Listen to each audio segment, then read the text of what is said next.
Okay, so I want to share a story from yesterday. I was working with a girl. She's got great grades. She's working on her test scores. They're coming up. She's really positioning herself well for college admissions.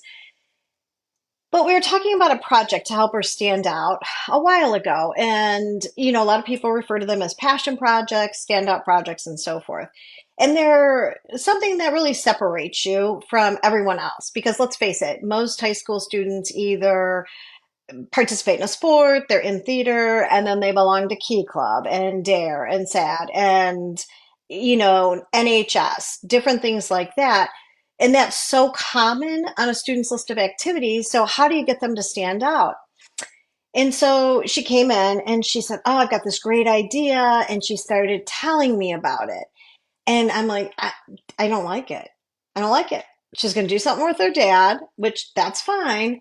But I I didn't like it because inside I could just tell this was not like something she's really interested in. I could just the way she was talking about it. None of her verbiage indicated that. Oh no, I want to do it. This will be great.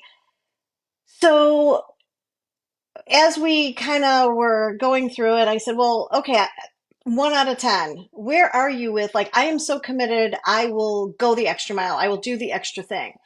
She's like, "Well, probably a 7." Well, to me, a 7 isn't passion.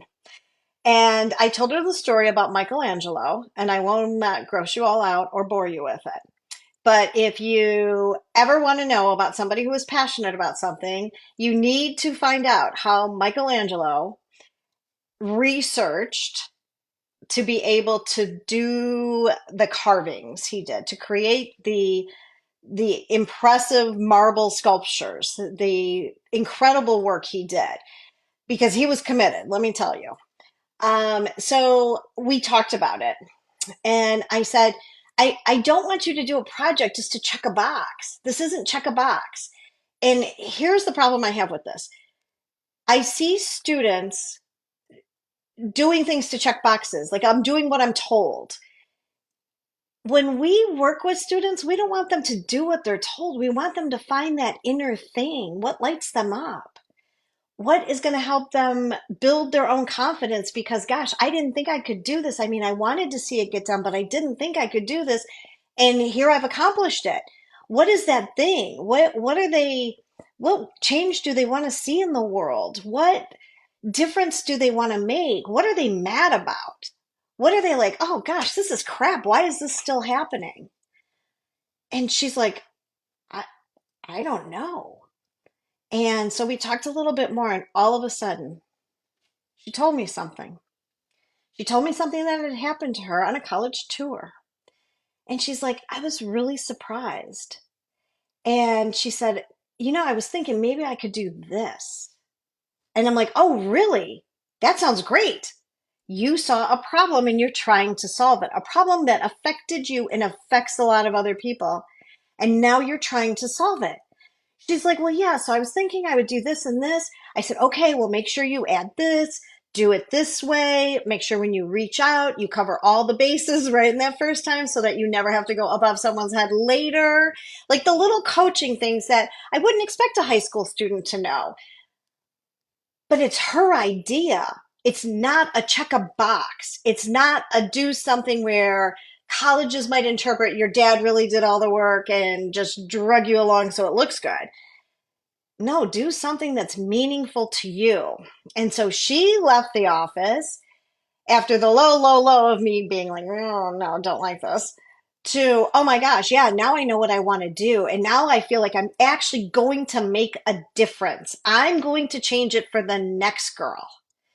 And that's what we like to do. We like to inspire that in students for so many reasons because they're not, in so many cases in school, they're not taught to think, they're taught to do. Do this next, do this next, do this, get this done. And we want them to think, what do you want to do?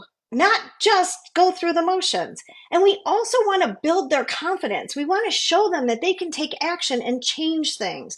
We want them to be confident students, not because they achieved a grade or checked a box, like so many other kids, but that they did something on their own. They did something they took full responsibility for. And that's what we're talking about when we're talking about passion projects, standout projects, making yourself unique in comparison to all of the other students out there. If you have questions about this, please drop a comment down below. Love to have a conversation with you about where your child is in the process of all this, when's a good time to start, and so forth. I think it is so valuable, not just to help you get into college, which it does, but more importantly, how it changes your kid. It changes them. They just realize a different part of who they are and how much they're capable of. And I've seen this over the years, and it's amazing to watch. So if you have questions, let me know. Talk to you soon.